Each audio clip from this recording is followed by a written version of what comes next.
Awesome. So hi, Yep. everyone. My name is Jessica Cassidy. I'm here in Portland. I live in Beaverton, but I am actually from San Diego. I lived in San Diego for most of my life. Um, so I wanted to share my Django intern project that I did with Tangible AI this fall.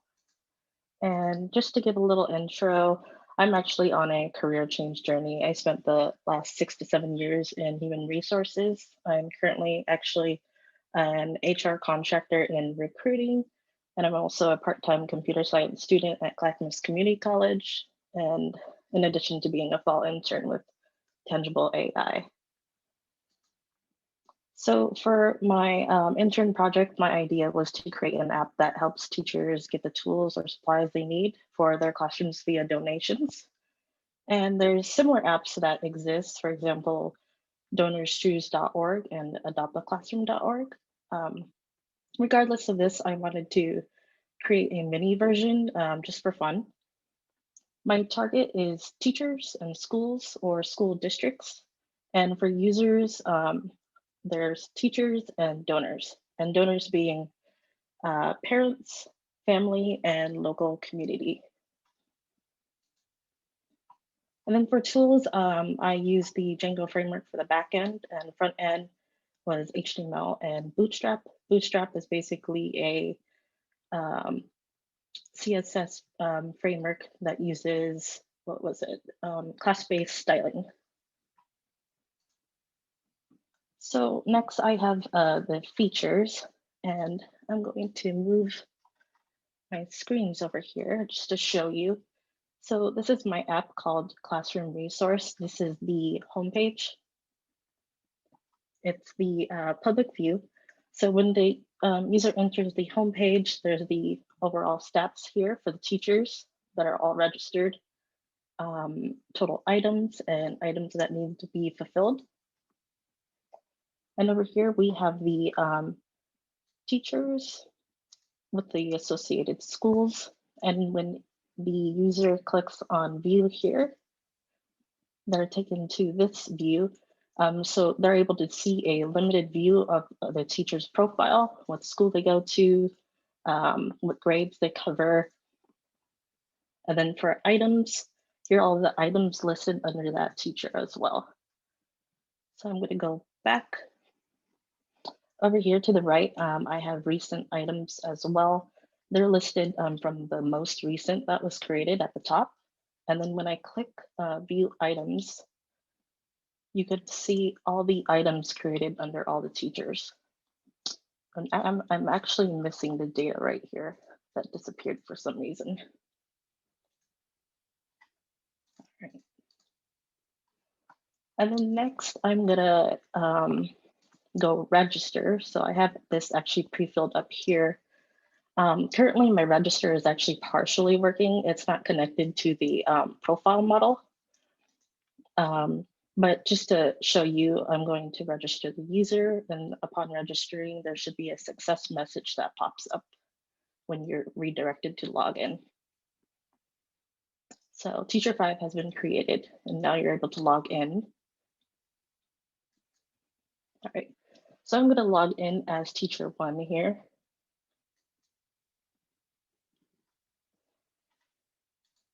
All right. So the first thing I do when a user wants to, give me one moment, I think I'm on the wrong slide here. When a teacher wants to create an item, they'll click on this create item here, and it'll redirect to a item form where they could fill out an item. So I'm Teacher 1. I'm just gonna put test, click a category, quantity, and then total. And then you could add a status, either still needed or fulfilled. So I'm going to submit that, and upon submitting, you'll be redirected back to the dashboard.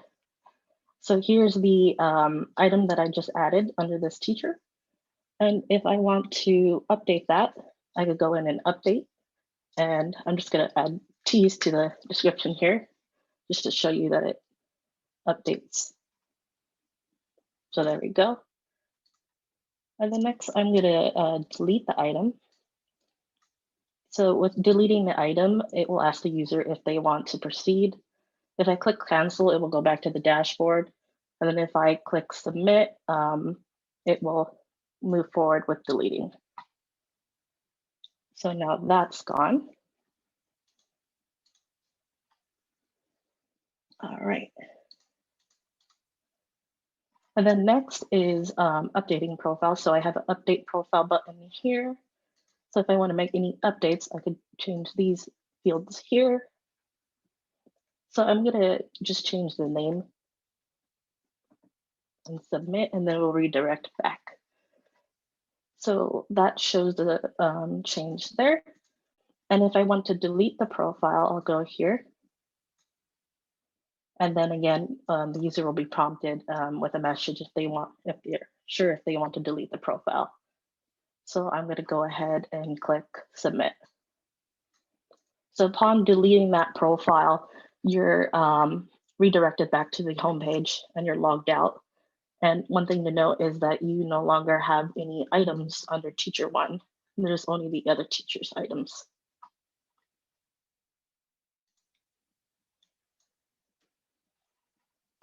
And then just to show, I'm going to log back in as another teacher. Up here at the top, we have a little welcome message as well. And then upon logging out, it will redirect you to login. So that's pretty much it that I have for the features. For feature additions and fixes, so the current focus was basically getting the main functionality working for registered teachers. Next, I need to consider fixing that register functionality because right now it's only partially working. Implementing a password reset, and then implementing class-based views. So I started off with class-based or function-based views, and then switched over to class-based, but I found that it was very difficult. So I switched back to function-based views just to get an idea of how things work. Oops, my mouse is going everywhere, sorry. And then another thing I want to do is utilize apps more. So within Django, you're able to section out your program. For example, for mine, I have users as an app, but if I wanted to, I could section that out into items. And then I could also section it out into donors for the donators. And then other things to consider is implementing the ability to make donations. So if I go back to the app here on view all items, the donate button doesn't work currently. So we will want to be able to allow monetary donations. And then I want to implement a way to thank donors as well. So maybe implementing an email template like via SendGrid API.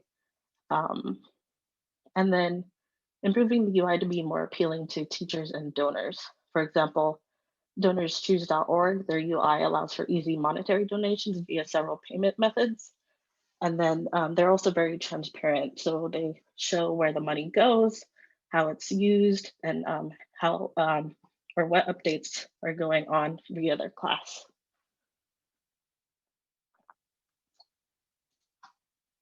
How good am I doing on time? You're doing fine. Okay, perfect. So just to show the code real quick, the main thing I'm going to be showing is the models. So the models are what make up the database and the fields. So my main models here are the profile, which also inherits the user profile. The user profile is built in within Django, so they have some default things that you could use, like username, first name, last name, password, and email. And then my next model is item. So I have all my fields here under item, and then schools. And then a few things to point out here, the foreign key is used for like the many to one relationships. So many items could be associated to one teacher.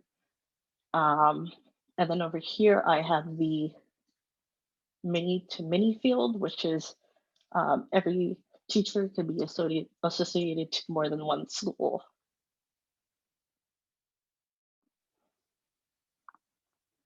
And I'm not sure if anyone wants to see any other code, but that was the main thing I wanted to point out. Does anybody have any questions? I have a question, and just hey, Uh-huh. this is Mia.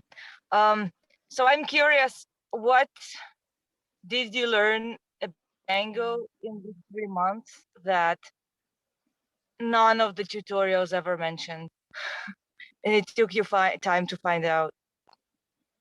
Oh, I would say the class-based views. Um, a lot of the tutorials out there are mainly function-based views. So that's mainly why I struggled with the class-based views, because there's not that many examples out there. So it's definitely suggested that if you haven't worked with function-based views, definitely go with those first. That way you could understand the patterns and how things work, especially with like CRUD, create, read, update, and delete. But yeah, good question. Thanks. Anyone else? Which database did you go with for this? Did you use the SQLite? Yeah, I went with SQLite.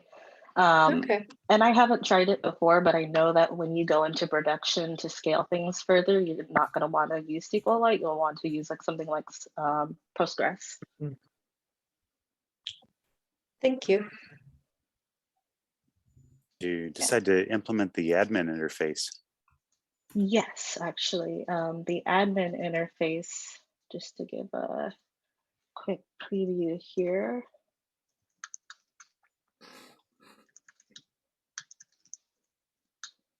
So the admin interface I implemented, and it's actually handy in figuring out how your models are associated. So the first thing I did when I started out was playing with the admin panel and um, registering profiles, registering items and schools. But even before that, there's another way to play with the database models. You could use the Python shell as well, but the admin interface makes it much easier. So over here under profiles, you can see all my teachers, and the teacher that I deleted was teacher 1.